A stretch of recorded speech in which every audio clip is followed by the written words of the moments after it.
Hello and welcome to this video. Indie music is probably the one genre that I have covered the least on this channel. So I thought I should. Somebody in the comments the other day said, do you like indie music? And my gut response was to say no. But of course, then I thought, what is indie music? It's a meaningless label now, isn't it? What does it actually point to? What connects bands like the SMITHS or the Cure with Black Flag or the Stone Roses or Oasis or Nirvana? Which of these are indie bands and which of these aren't? Is Sisters of Mercy an indie band? Is the Cult an indie band? And if the Cult are an indie band, then is AC/DC an indie band? Because there's a point when the Cult sound very similar to AC/DC. So as a label, it's meaningless. Now, you can see that I am not sat in my studio. I am sat at home, and I've collected a little scene behind me, which sort of refers to this subject, and I will be using some of the background as props and explanations to my thoughts about what indie music is as I attempt on this video to define it. Now, for someone who's not a big fan of indie music, you might say, well, why should you come on here and tell us about indie music? The only problem with that is the fact that my era, my cultural era, was smack bang in the development of indie music. I was right in the middle of it in so many different respects.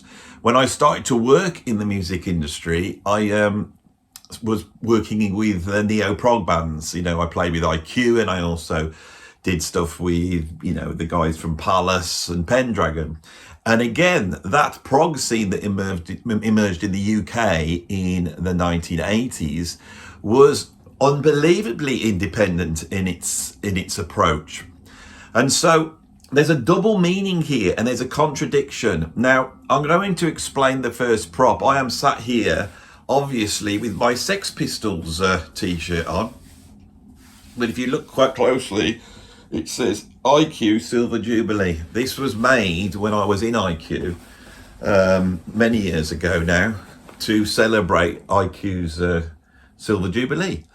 IQ had come out of the punk scene, was a part of the punk scene, but was opposed to the punk scene. And so, as you can see, it says, Prog Save the Queen.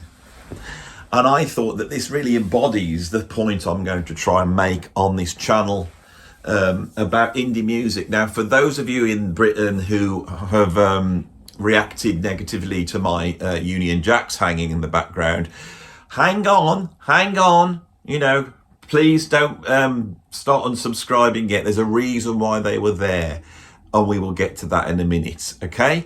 Because I think in the same way as these have double meanings for people, so does indie music, and it seems to relate to me anyway. Shall we start off with my brief history of indie music? We could say that the whole of rock and roll is indie music. In America, record labels developed in the 1920s, 1930s. All of them started off as little companies churning out 78 records.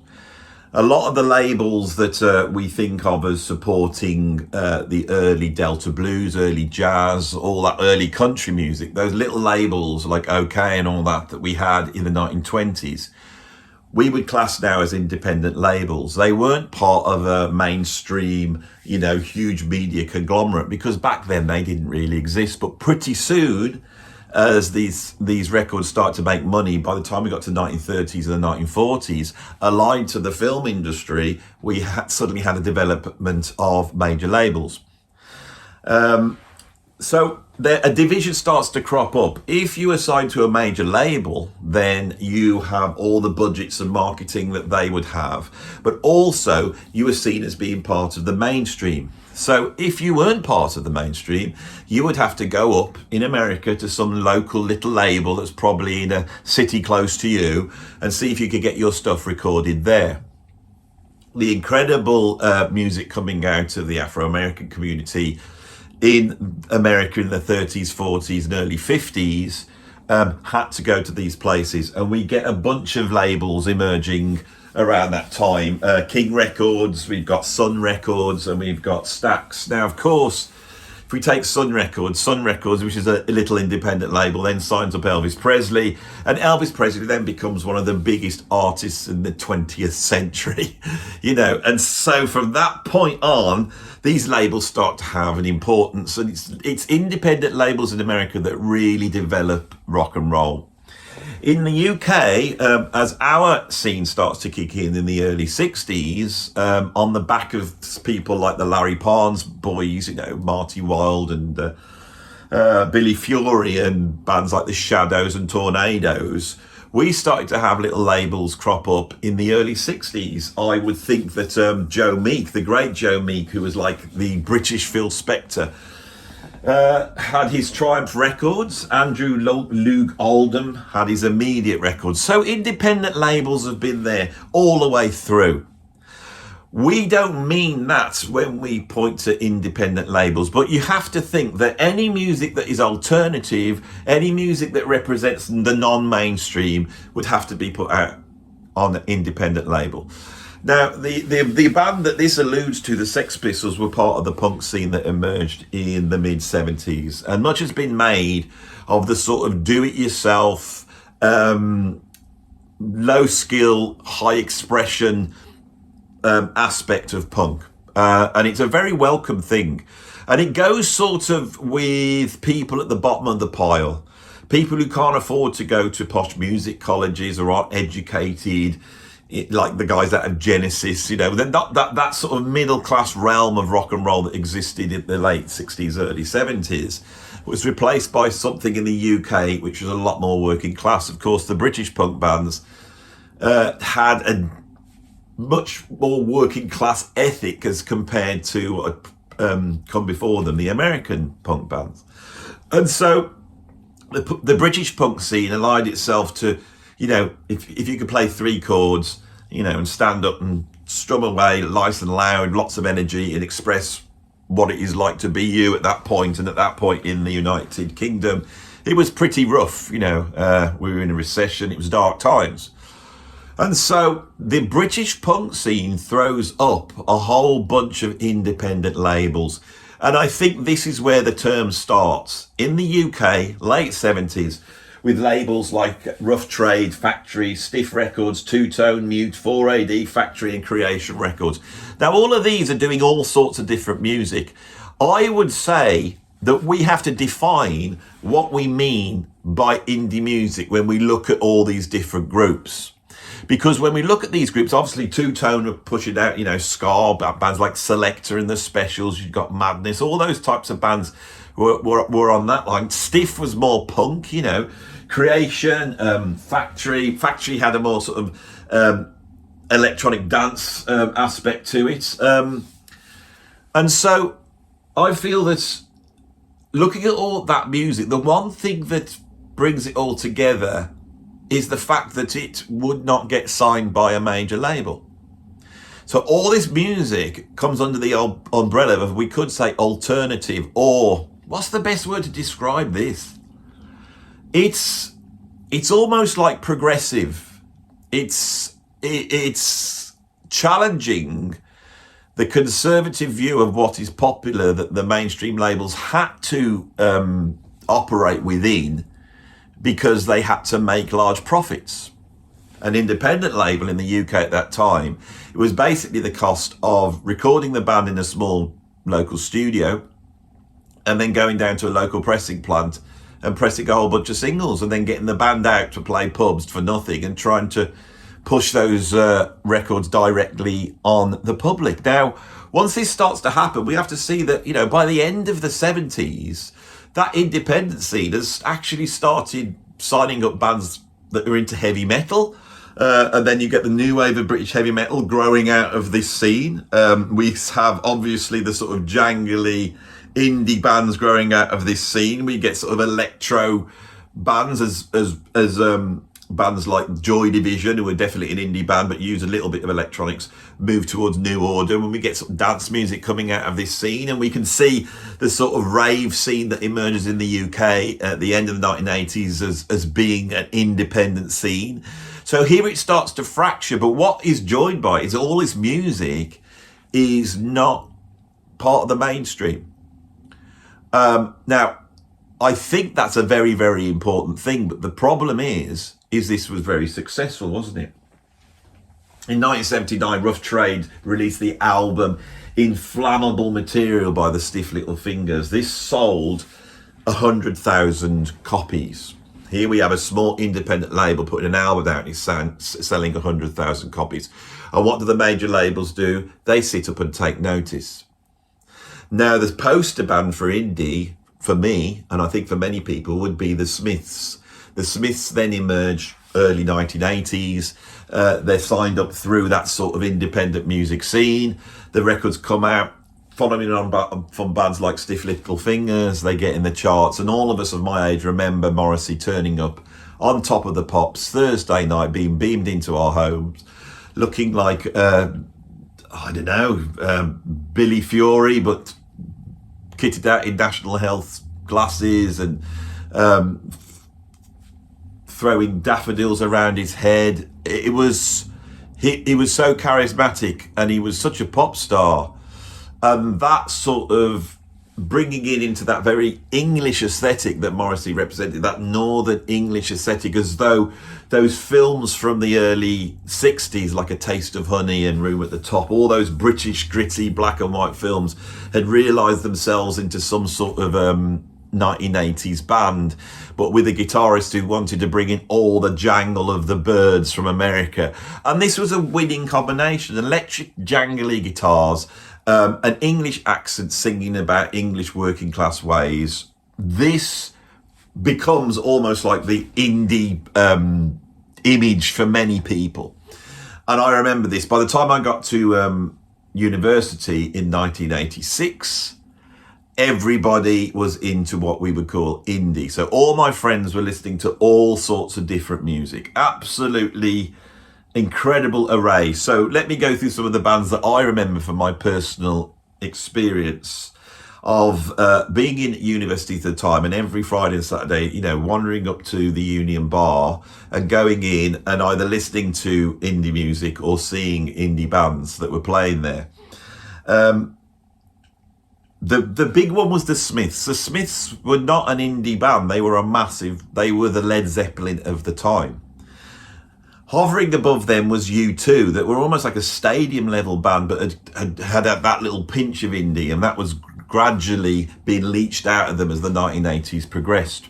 The other huge band was The Cure. Now, I think The Cure are a very interesting band because The Cure had grown out of a certain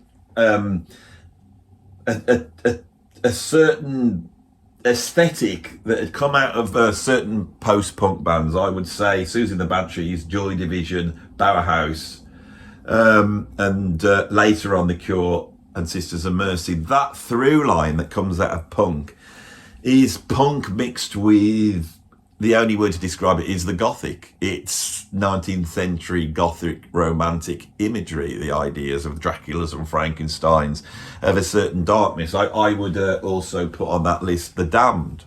This was a certain aesthetic that wasn't the Sex Pistols, who adorn themselves in sort of all this sort of Union Jackery as a sort of poke in the eye at the establishment, but also a celebration of their Englishness.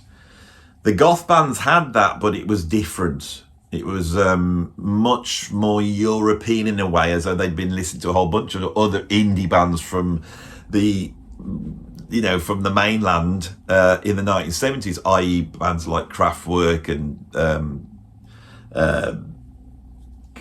Faust, Can. All those bands had also been signing European indie labels. This subject is vast, as you can see. Anyway, that line that was different to the Smiths, all those bands I've just mentioned, really reached its peak in the mid-80s with The Cure and the Sisters of Mercy. For me, is what I think of when I think of independent music. right? Now let's back up a little bit. I think the term indie was really consolidated by the mid-80s. Entertainment for Saturday, and one young man has his sights set on love. I have a romantic vision of long, curly, flowing hair streaming in the wind. Well, that's me. What do you look like? Comedy continues with a special late-night edition of Beatles About. Hello, you've just got 2 girls in my... I don't want them in my car. Take me then, I'm Jeremy Beadle. There's a brand new video from Morrissey and Boney M in the Video Vault in the ITV Chart Show. I remember on a Saturday morning we would get up and there was a thing called the Chart Show. It was almost as big as the Tube and Top of the Pops in terms of British people's pop music watching and listening. The Chart Show would have a number of different charts, and it would run through the heavy metal charts, the sort of American rock charts, and it would run through the indie charts. So suddenly these indie bands are creating videos, and the indie bands look great. They're so, you know, colourful or dark, and you know there's an image about them that's great.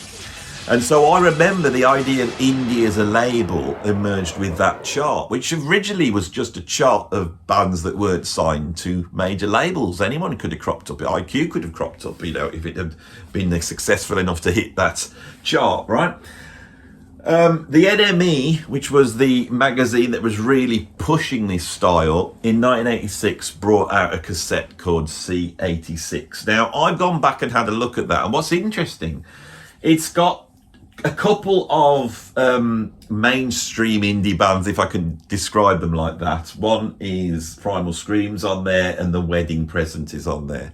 Now, I can remember going up to Leeds to see some friends, and as I arrived in Leeds, Primal Scream had just emerged, and there was a big hype about them, and they were playing at the university, at Leeds University, and there's like they black and white posters everywhere. Went sat in the laundrette and they'd stuck up in there. Now this was all very indie. There was no mainstream thing going on, but you had a Union Bar, you had all these posters up, and everybody in the town went to go and see this band Primal Scream. I went to see him, bought a ticket.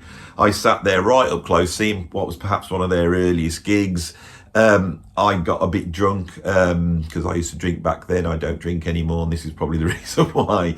I got a bit drunk, and in my disgust of this band, who was so awful in my mind, I actually tried to climb onto the side of the stage to hurl abuse at them before, I think, vomiting everywhere. And the reason is because, for me, I, as a musician who was really working hard to become a good player and listened to lots of great players and wanted to build my skill level up, I could not understand the sort of lack of technical skill in these bands. But as my friends were listening to all these bands, and in fact I was a teenager, I couldn't help but conform.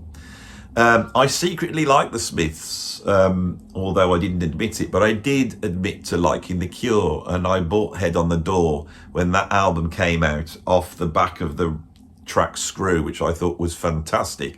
And there was a certain dark aesthetic there that I really liked. Bands like Cabaret Voltaire that were experimenting with more electronic music, I absolutely loved. And on this C86, I am surprised to have found 3 bands that I really liked at the time. One was the Birmingham band, We've Got a Fuzzbox and We're Not Afraid to Use It, which later became Fuzzbox. This was like a girl band, really punky but very colourful, lots of fun. I never liked moody music. I always liked stuff which was, you know, fun and entertaining, and Fuzzbox for that. A few years later I did a gig up in Birmingham, a Christmas show, and it was me playing with a whole bunch of people actually, and the lead singer of Fuzzbox was there. I never played with her, but I met her and said hello, which was very nice because they'd been such an important band back in my youth. Another band that was on that C86 cassette was Half Man, Half Biscuit, another anarchic, punky, funny band, and I loved them. But the band that really shocked me that was on there, because they've been so forgotten and they were so far ahead of the time, was the band Stump. And I've never mentioned Stump on the channel, and yet I was a huge fan of Stump.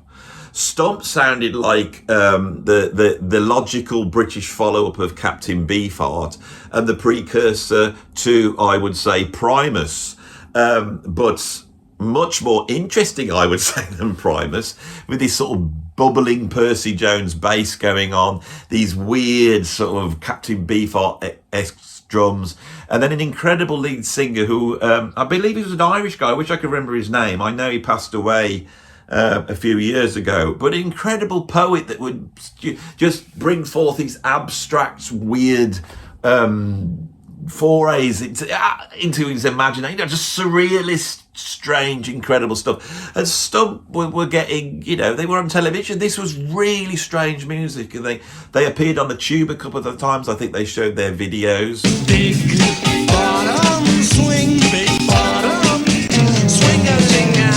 Bottom, that, and Buffalo, which was a great tune, which I think is the tune that was featured on C86. So, although I see myself as not being an indie music fan, when I start to see some of the bands in the mid-80s that are under that banner, there's a lot of fun there, there's a lot of insanity, surrealism, strangeness, wonderfulness, colourfulness, and it's, when you look at a band like Fuzzbox, there was much Parliament Funkadelic as they were the Slits in terms of what they look like.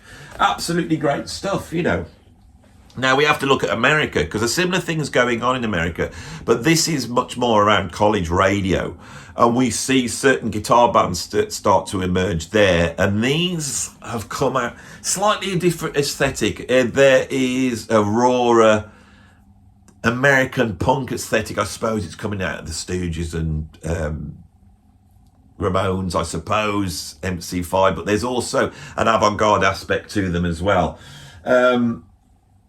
So the defining American albums of this era include Sonic Youth's Daydream Nation, another band I really liked at the time, and the Pixies' Doolittle. Now these are really laying the groundwork for the grunge scene.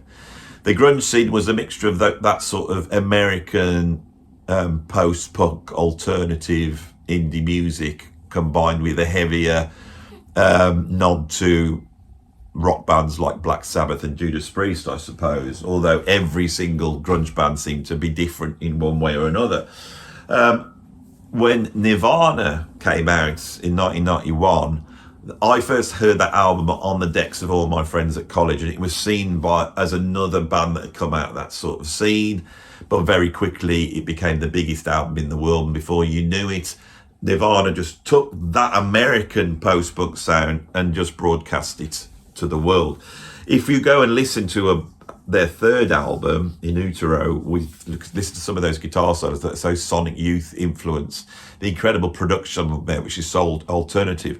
It's an alternative indie album, but it sold millions and millions and was the biggest thing of the 90s at that time, as was Soundgarden, as was Pearl Jam, as was Alice in Chains. So here I start to see a fracturing. Indie is now a term that is becoming meaningless. Here in the UK, we have something else come out, and the key band for me would be The Cult. I can remember The Cult emerging, and they were the Southern Death Cult, and they would come straight out of the indie scene. And then they came out with that single, didn't they? Which I can't remember the name of. The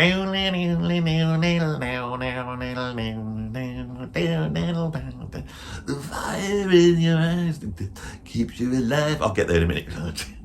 The fire in your eyes keeps you alive in the night. Sanctuary. Was it called that? She sells Sanctuary on the seashore. That's what it was called.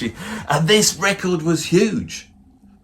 And not only was huge, but me, who was more on the mainstream rock side, I loved it. And then the next thing, they bring out their electric album that sounds like AC/DC.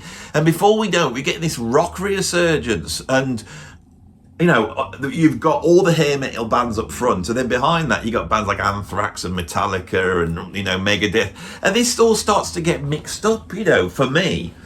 The other band that emerged around this time is the Stone Roses. And the Stone Roses are so influential. Creating the sort of Manchester sound. this really comes out of factory records, like I said, that produced bands like the Stone Roses, Happy Mondays, Inspiral Carpets, the Charlatans, James and 808 State, all completely different. But this is like jangly rock mixed with either dance music, techno, or the cultural aesthetic that was coming out of dance music at the time. These bands, of course, then lay the groundwork for, the Britpop bands Blur and Oasis. And as we know, Oasis are now one of the biggest bands in the world. Oasis are dripping with influences from indie music. But are they indie? This is the question. Now, in the US, those bands I was telling you about, like Sonic Youth and Black Flag and Husker Du, that turns into what is called emo. Now, that I think what happened is that when Nirvana hit big and the grunge thing happened, rock music moves over to that, and you get that sort of commercialized hair metal, makeup, Kiss, aesthetic. The commercial aesthetic that's always there in rock. The sort of vaudeville showing off, let's jump around. But that's mixed with sort of the depressing, I'm a middle-class teenager and I hate my mum and dad because they're well off, which then creates this sort of emo thing in the 90s. As a guy growing up in the 1980s and seeing all this, I then arrive as a music lecturer in the early 90s, and I see the grunge thing happen, and then I see the development of this emo thing, where the rock music does not have the bite, it doesn't have the dirt or the mess of even a Nirvana, or a Soundgarden, and definitely not the Pixies or Bauhaus or any of these things. This is polished rock music, and it's all about haircuts. When we move towards a point where the emo scene gets its own Kiss in the Black Veil Brides, and that now has gone into mainstream. So with the arrival of the internet, this changes absolutely everything. When I joined IQ sold a reasonable amount of albums. It owned its own record label, and that's something else I haven't discussed on this actually, is the fact that there was bands also having their own label to put their stuff out, and we can go back to probably, I would say, the Beatles with Apple Records, but a real pioneer of this is Frank Zappa with his Bizarre and Straight labels. I think the Rolling Stones had their own label by the end of the 1960s, and that moved on. And so in much to the way that you would have an independent label signing up local punk bands and put them out to a local audience, bands that either peaked and then, were going back down in the trajectory of fame, or knew that their music would not be picked up by the mainstream, would form their own label around themselves. And the neo-prog bands, I think the fact that attract a certain type of person to it, meant that these people were very good at organising themselves into having their own labels. Marillion, the biggest of these bands, although ending up on a major label and selling, millions and millions of albums, by the end of the 1980s, early 1990s, they're moving towards and pioneering a sort of self-release Kickstarter model where they've turned to their fan base and said, you're going to support us directly. Now, the reason for this is that, but by the time we get to the 2000s, and I was playing in IQ, I can remember when I joined, they'd made an album called Dark Matter. That had come out, sold reasonably well. That enabled the band to get out on tour, because it cost a lot of money for them to get out tour and finance the next album and pay everybody when they did a gig, They had someone running the company, they had their own label, they had other artists signed up to that label. Around about 2008, whilst we were working on the album Frequency, Pinnacle, which was the big independent distributor, this was a distributor that you could go to. So you would form your own label, that could be in your bedroom, but then you could go to the local distributor, give them a whole ton of CDs, they'd take them off you and send them out around the world, and then you've got CDs in every single country, and then you can start to market because you're part of this sort of niche scene, so the magazines and all that lot are covering you, so everyone goes ahead and buys it. And that worked. But then Pinnacle, the biggest independent distributor, who were key. This is the thing, we're talking about a music style, but we're also talking about this structure. Pinnacle, around about 2008, 2009, they collapsed and they're gone. And IQ suddenly find themselves without a distribution deal, and all the albums that are out there in the world, they can no longer recoup the costs because the company's gone. That was a game changer, and with that is the emergence of the internet. Whilst this was going on, I was playing in Frost, and we were recording the first album. And at the same time, they were putting finishing touches in that studio to another album they'd just done literally a few weeks before. And this was an album by Enter Shikari. Enter Shikari really had a buzz about them. The major labels came along and they offered them a deal and they said no, and they kept saying no. Enter Shikari really changed the industry somewhat. They were one of those bands that emerged in the 2000s that changed the industry. They knew where their bread was buttered, so they went and leased their album to major labels, but they owned it themselves. We can remember bands like Arctic Monkeys and Lily Allen all, you know, making it by being on MySpace. And suddenly the internet is doing the same thing that these little independent labels were doing in the late 70s.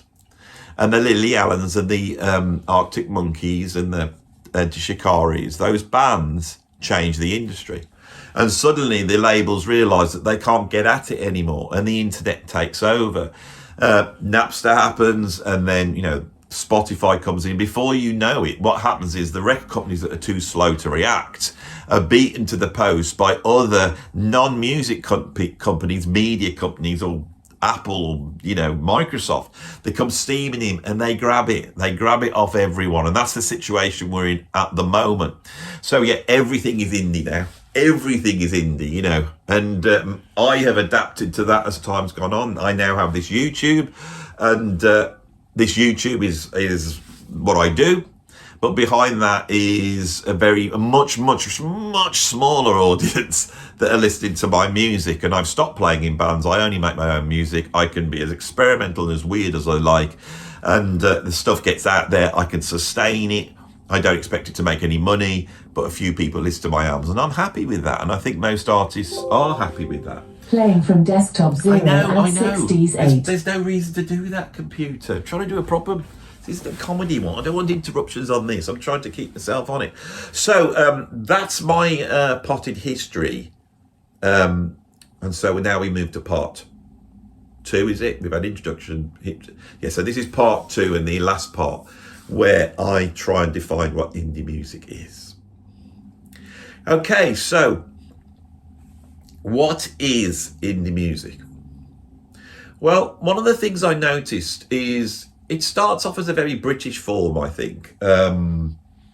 It's interesting that America does stuff and then Britain does it. It does it in a really sort of botchy and yet sort of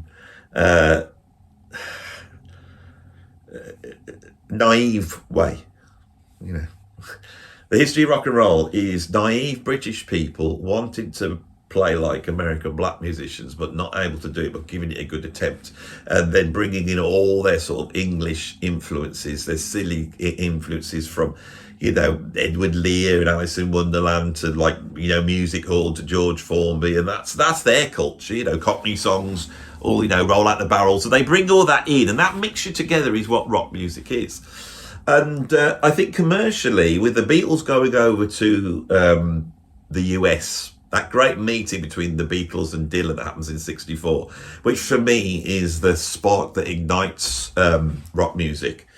And the same thing happens in the late 70s with the punk thing. You have the American punk bands, they come over here. When the Sex Pistols go and see Patti Smith and they're taking the mickey out of her with her Horses song because she looks like some sort of college lady, you know, singing all very intellectual stuff. They don't get it because they're working class.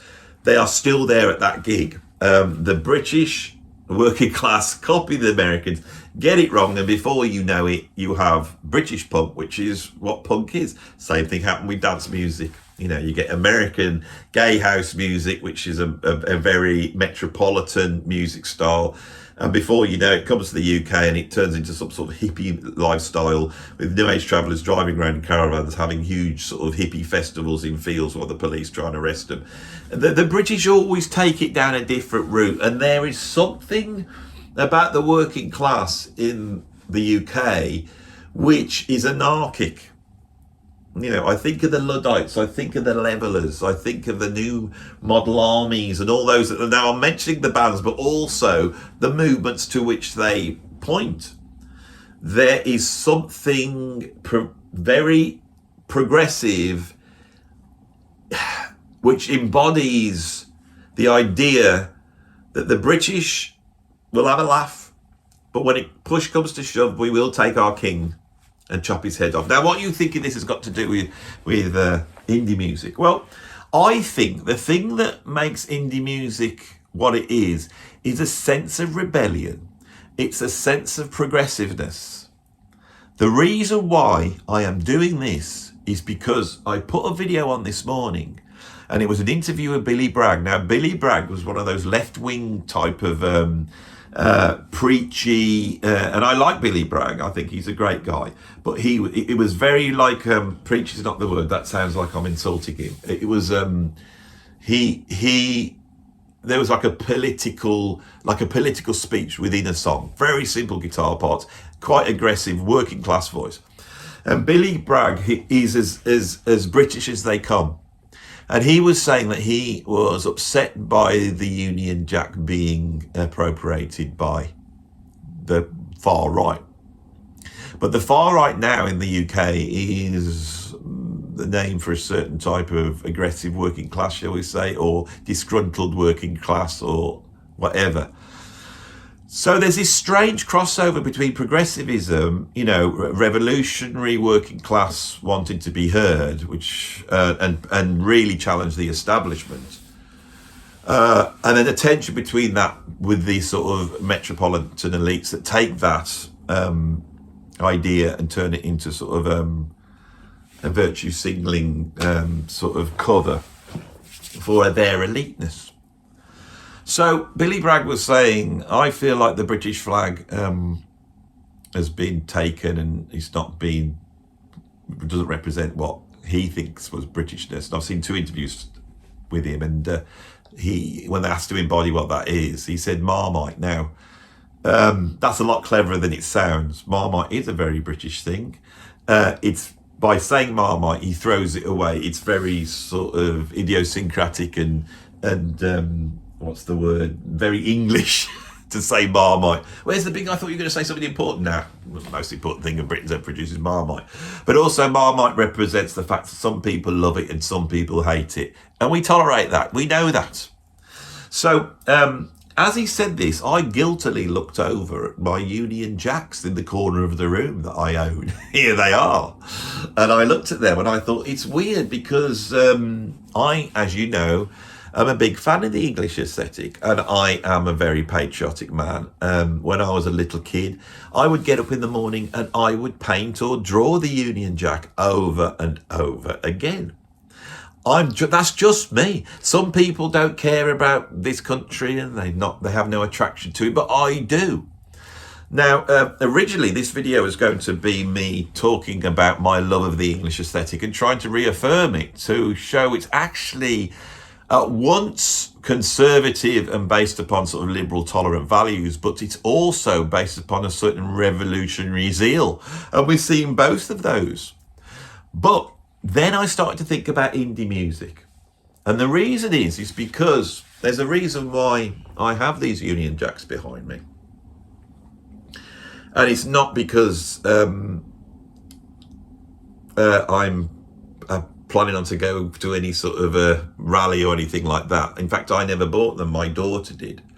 My daughter has discovered the very music we've been talking about, but specifically bands that came out of the two-tone scene, Specials, Selector, Madness she loves. She also is a huge fan of The Jam. And I got thinking about Paul Weller. Paul Weller is one of those musicians of many you know, which includes Ian Dury, which includes the Beatles, which includes Oasis, even includes the Spice Girls, which have marketed themselves with this very flag. It represents a lot, and it's hard to say what it represents. And so my daughter, being such a Paul Weller fan, went and ordered this that's been hanging up in the background. In fact, I'll unhook it from my very English woodland scene that I've put cockeyed just to annoy the great Paul Weller. Mr. Weller, there he is, smoking a cigarette in front of a British flag. Now, Paul Weller was a part, I believe, of the movement called Red Wedge. So, this is complex. This flag represents all things to all people, and I think indie does as well. But I think that this flag behind me, I've got the other one because she bought another one as well. She is in love with the imagery. You know, she wants a scooter with loads of mirrors. She wants to have a Parker. That's what she's got into. And what does this represent? And what does the British flag represent? And what does England represent? And what does indie represent? And what does Morrissey and The Cure and Joy Division and all these bands, The Wedding Present and Stump and Fuzzbox and Bauhaus and The Cure and Sisters of Mercy, The Happy Mondays and, you know, Spiral Carpets, what binds them all together for them to be sort of called indie? Well, I think the clue is in the word independent.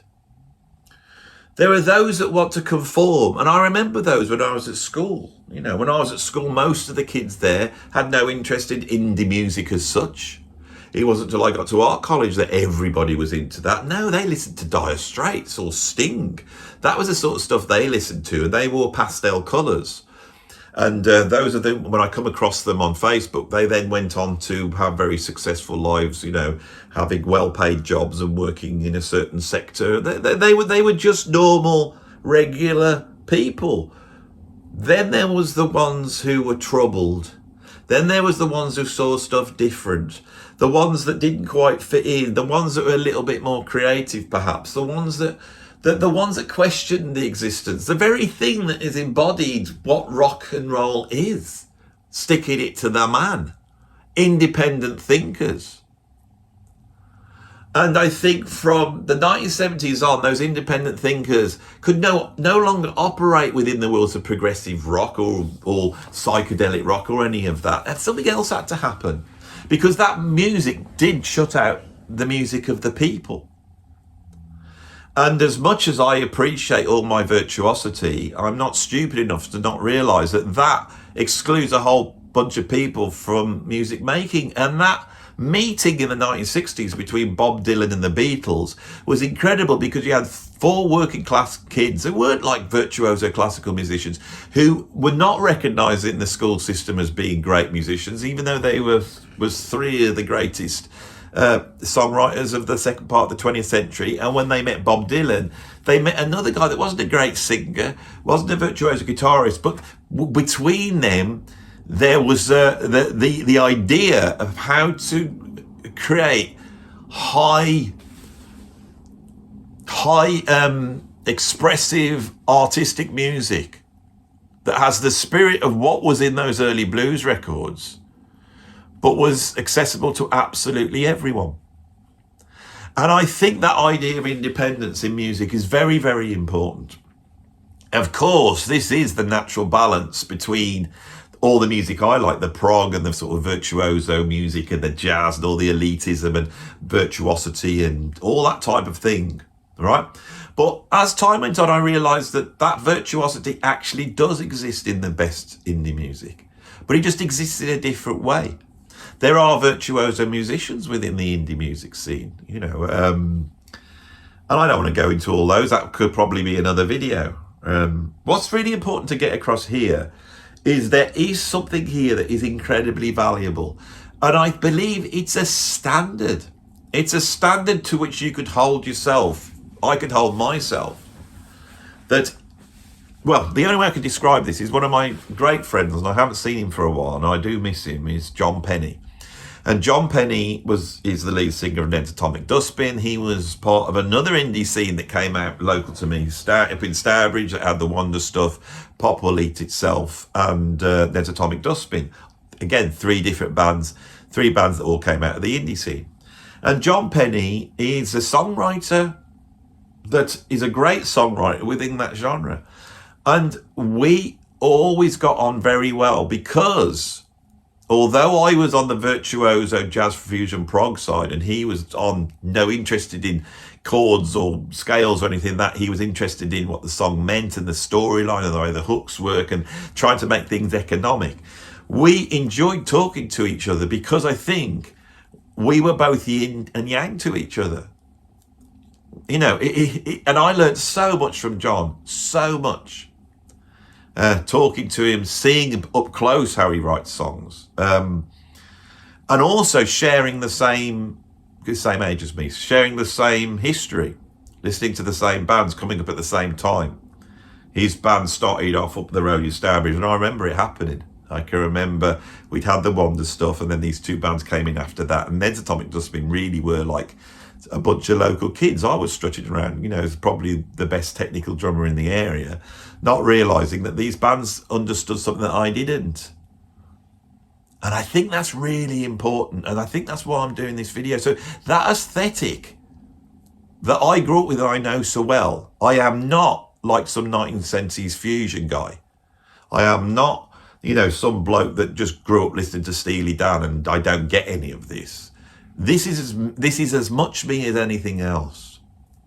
And I think the fact that indie music is hard to define, but we sort of know what it is, points to something that's really, really important.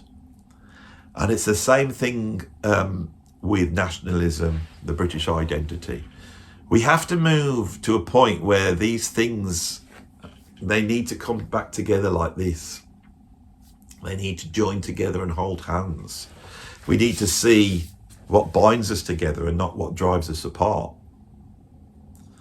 And we have to see how successful that can be if we go down that route. So whether my conclusion at the end of this video makes much sense, I'm not too sure. I don't feel I'm quite arrived at the point where I feel like I've got to something which I can go away with thinking, oh, that was interesting. I think I nailed it there. I think there's something about this I haven't quite got to. And I think it's a core aspect of me. I do understand what indie represents. I see it as being a higher standard than just listening to stuff in terms of how clever it is or how technical it is. And perhaps it's that. I think I know what it is. I think I know what it is. There's another piece to this, and it's going to be contentious. This is what I do. I can't help it. I feel like switching off now and not saying this. And the reason is because we live in a world where you have to watch what you say. You have to watch what you say. You can't be yourself. You can't act in the way you want to act.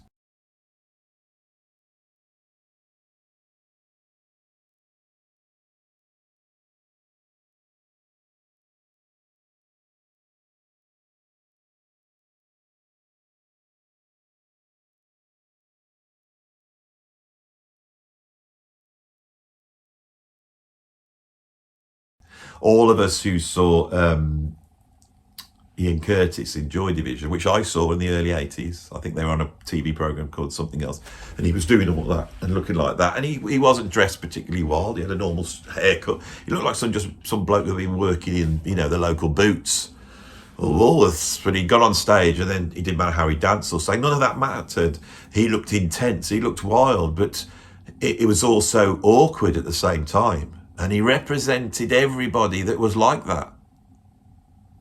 When I got to see the Sex Pistols in 2008 when they reformed, John Lydon walked out and said, we're all in this together, you are all one of us.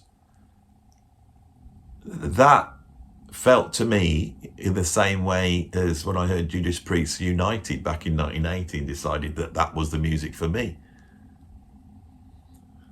So there's an aspect of togetherness in this. Right, here comes the contentious part. So if you are one of those people who can't take nuance and can't take what I'm about to try and say without just reacting ridiculously, then I would just switch off now.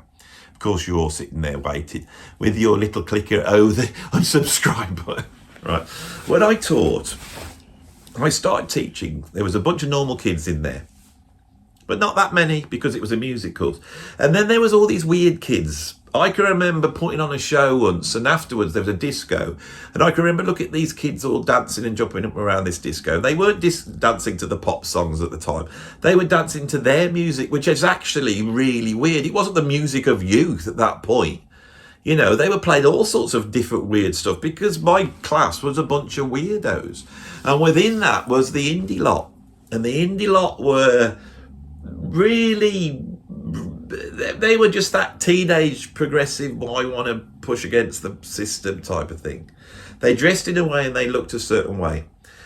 As that died, as rock and roll died, there seemed that there was nowhere for those kids to go, and they weren't protected by that anymore. Those kids that could start going and dressing all sorts of weird, wacky ways, you know, all the dark around the eyes, the spiky hair, and doing all that to send out to people, don't mess with me. I know you would have messed with me. I know you would have bullied me, but don't mess with me because I don't fit in. I don't fit into your world where everyone's all pretty and brown, you know, and they all look like, you know, brown triangles with bleached blonde hair and muscles, and they're all out on Love Island. I'm not a part of that. I can't conform to that. That's not me. As that countercultural indie thing turned into emo and then died, those students moved towards progressive politics.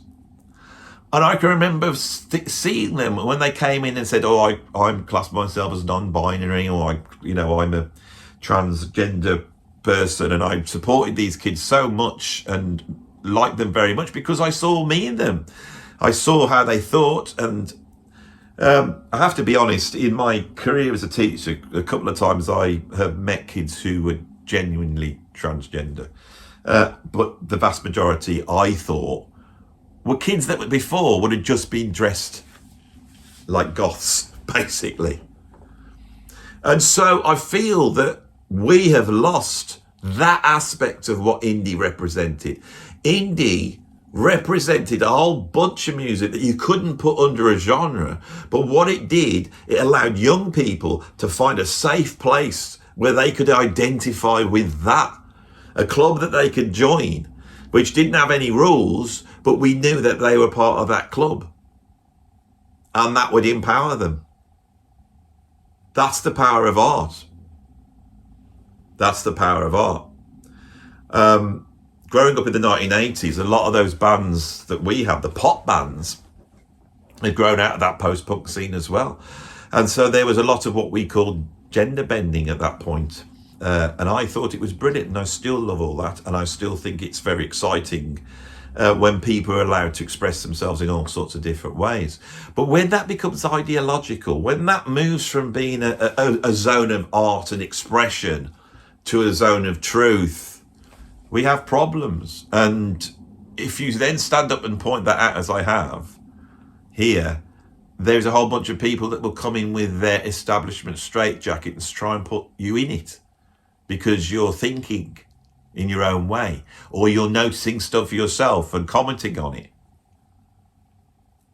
All I've said here at the end of this is those kids that were identified as non-binary or trans in my class look very similar to the kids that were identifying as goths or emos and liking all the alternative jangly music and reacting against all the jazz and prog that I was playing them. But I really loved having them there because I knew that that was such an important thing to have, and they did act as a balance. The best bands that we ever produced had like some great players in the band that really could play, and then a couple of guys, usually the lead singer and maybe another guitarist, who came from that indie scene and didn't value that. They valued the songs, they valued the expression. You put all that together and all those styles crossing over, suddenly you had something incredibly powerful. We've lost that. We've become too dogmatic and ideological. And music and art no longer are valued or operate in the way they should. The idea of independence in music has been such a powerful thing, and yet, and I'm going to start sounding very left-wing now, so hopefully this will redeem those on the left, because I want to say I am not against anybody. I really am not. And those students I taught, who we would put under the umbrella of trans, I felt that they were some of the most lovely, creative people that I've met. And I support them 100%, and I would hate anything coming along making them feel uncomfortable. I don't like that. But I do think that has grown out of indie music. That's what I think. I know nobody else is going to say this in the whole world. That's what you get when you come here, right?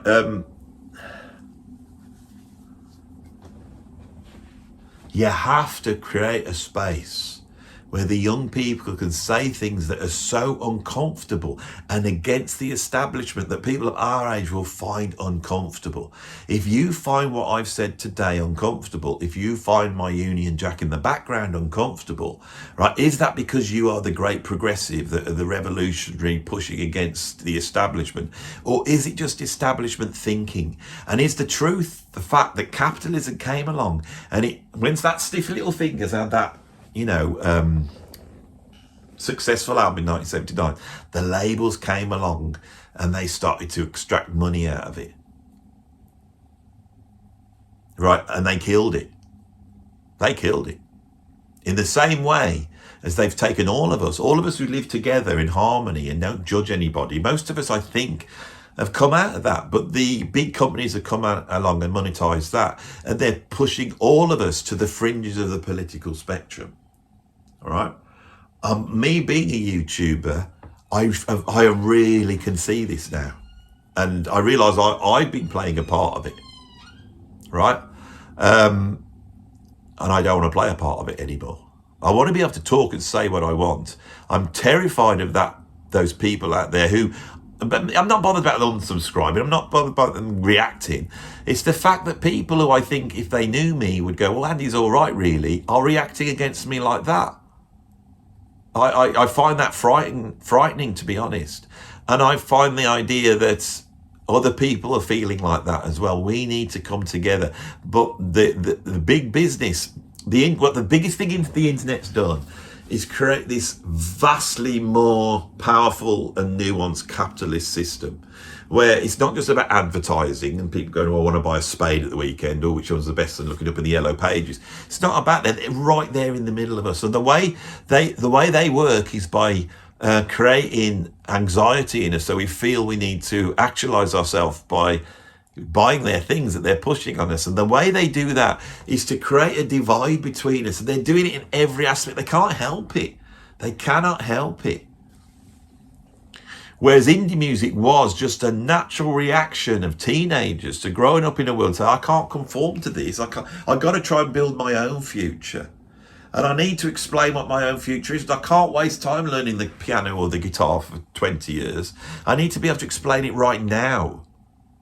Right? And I need to be able to inform culture. We don't see that anymore. We don't see that. That voice is no longer there. All we see are YouTube videos of people making money by running around with their cameras, filming one person against another at some bloody stupid political rally. With both sides saying, oh, we just want to, be tolerant. And they can't see it. That fundamentally, most of them there want to live in a world that's kind and reasonable and nice, right?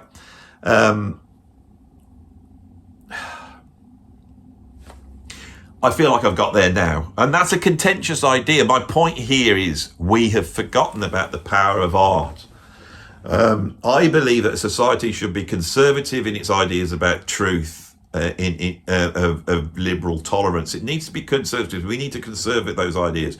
But artistically, we need to be progressive. And these ideas around gender and all these things that have been there all the way right from the beginning, right back to Little Richard, it's always been there. It needs to be in the domain of the arts. The idea of challenging racism, all this identity. The identity needs to be an aesthetic one. It needs to be an identity. It needs to be an identity. Like, this is an identity. And when you put this identity on, you make it what it is for the next generation.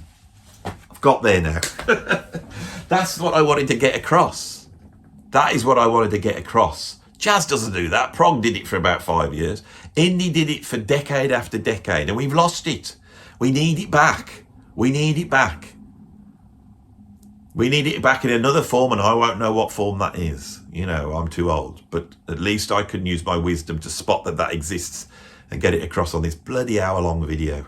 Anyway, thanks for watching this video. I feel like I've arrived. Please don't unsubscribe. I'm not a bad person. I'm not anti anybody. I really promise you I'm not. And I don't want to be I don't care about I don't care about that. I just don't want to have a YouTube channel anymore that alienates people.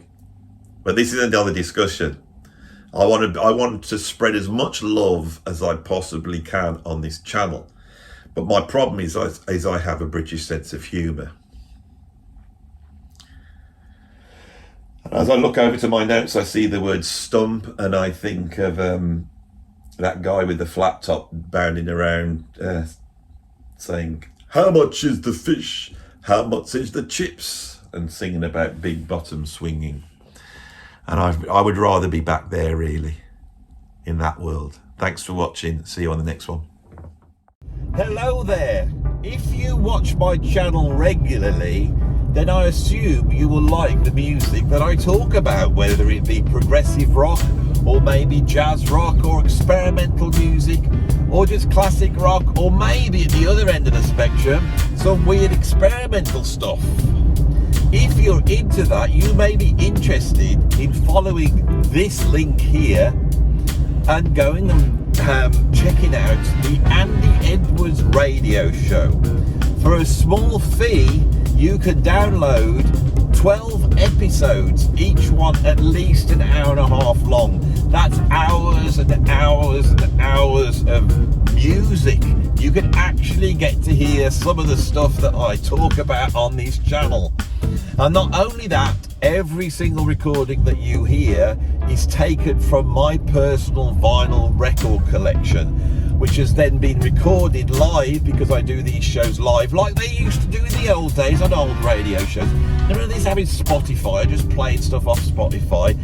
I played the records, recorded the records into my big computer in my studio, and then remastered them, cleaned them up. In some cases I took mono recordings and turned them into stereo recordings, and every now and then I created my own epics out of existing tracks. So there's a whole bunch of stuff, plus you get my banter in between the tracks, not too much but enough to explain while I'm playing them. So yes, if you like what I do here, please go and check out my radio show, which is called the Andy Edwards Radio Show. It's over on my Patreon, but if you follow this link here, you don't need to be a patron or even a member. You could go directly there and buy it straight from the site. I think it's £10 for hours and hours and hours. You will get your money's worth, I promise you, and you will enjoy it because I say you will. So I think I have sold that enough, and that's it. End of this advert. Thank you very much. Bye bye.